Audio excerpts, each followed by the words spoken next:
Hey guys, welcome to my channel. আমি মরাজার। এখন আমরা কথা বলবো হচ্ছে তাণ্ডবের শ্রীলঙ্কা শুটিং নিয়ে বিষয়।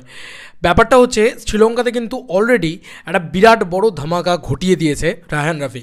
শ্রীলঙ্কাতে অ্যাকশন শুটিং হচ্ছে। দেখো, পৌশালীদির দুটো ভিডিও দেখলাম পরপর, তারপরে বাংলা চলচ্চিত্র জগৎ দেখলাম এবং তার সঙ্গে সঙ্গে দেখলাম হচ্ছে কালের কণ্ঠ বলে বাংলার যে বাংলাদেশের যে ইয়ে আছে, নিউজ পোর্টাল আছে, তাদের খবর।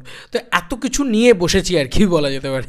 তো প্রথমত বলি, কালের কণ্ঠকে কিন্তু রায়হান রাফি জানিয়ে দিয়েছে যে তারা কিন্তু শুটিং র্যাপ আপ করে ফিরে আসছে খুব শীঘ্রই বাংলাদেশের উদ্দেশ্যে বা ঢাকার উদ্দেশ্যে।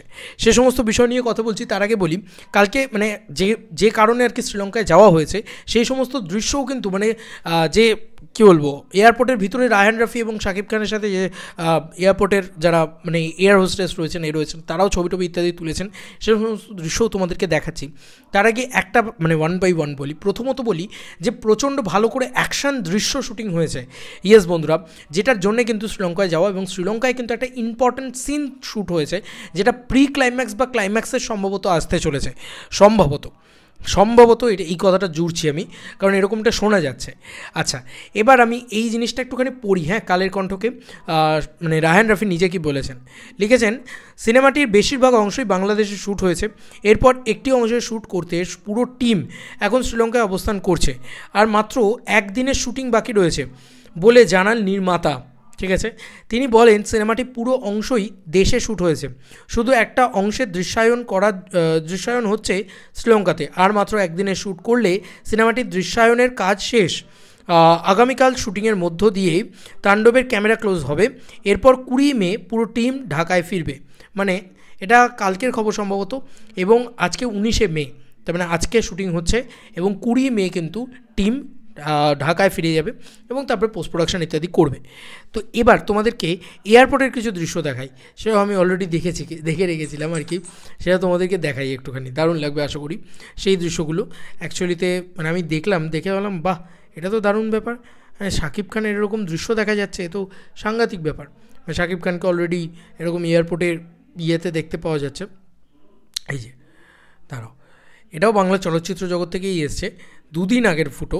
তো এয়ারপোর্টের ফটো, শাকিব খান এয়ার হোস্টেসদের সাথে, এই যে দেখো, এবং তার সঙ্গে সঙ্গে রায়হান রাফি, তার সাথেও ছবি রয়েছে। এই যে রায়হান রাফি এবং শাকিব খান, একদম বিজনেস ক্লাস ব্যাপার স্যাপার, আলাদাই ব্যাপার। হ্যাঁ, মানে বাদাম টাদাম নিয়ে বসেছে, একদম দেখতে পাওয়া যাচ্ছে, তাই দেখো তোমরা।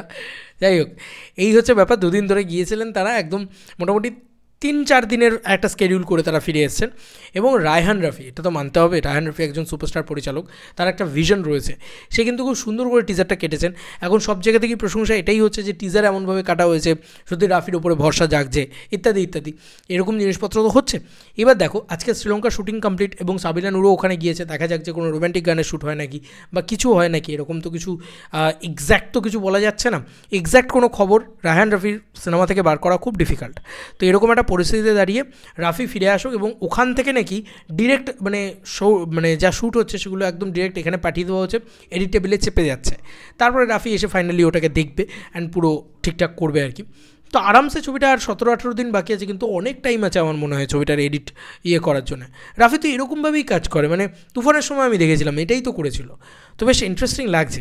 আজকেই শুটিং শেষ হতে চলেছে, মানে আজকেই মানে রাত্রির অবধি হলেও হয়তো আজকেই শুটিং শেষ হবে এবং তারপরে ফাইনালি কালকে আর কি ফিরে আসবে বাংলাদেশে ফিরে আসবে আর কি রায়হান রাফি এবং entire team of Shakib Khan and তাণ্ডব বলা যেতে পারে। তারপরে আসল খেলা, পোস্ট প্রোডাকশনের খেলা। তারপরে রায়হান রাফি তো আছে, চিন্তা কী আছে, আমাদের কোনো চিন্তা নেই। মানে একদম গ্যারান্টি টু গ্যারান্টি একটা ভালো গল্প, ভালো সিনেমা, এটা আমরা দেখতে পাচ্ছি উইথ মেগাস্টার, হিউজ পারফরম্যান্স, এটা কোথাও গিয়ে বোঝা যাচ্ছে। তো তোমাদের কার কী মতামত জানিও কমেন্ট সেকশনে। চলো বন্ধুরা, নতুন কোনো ভিডিওতে দেখা হবে, ভাই।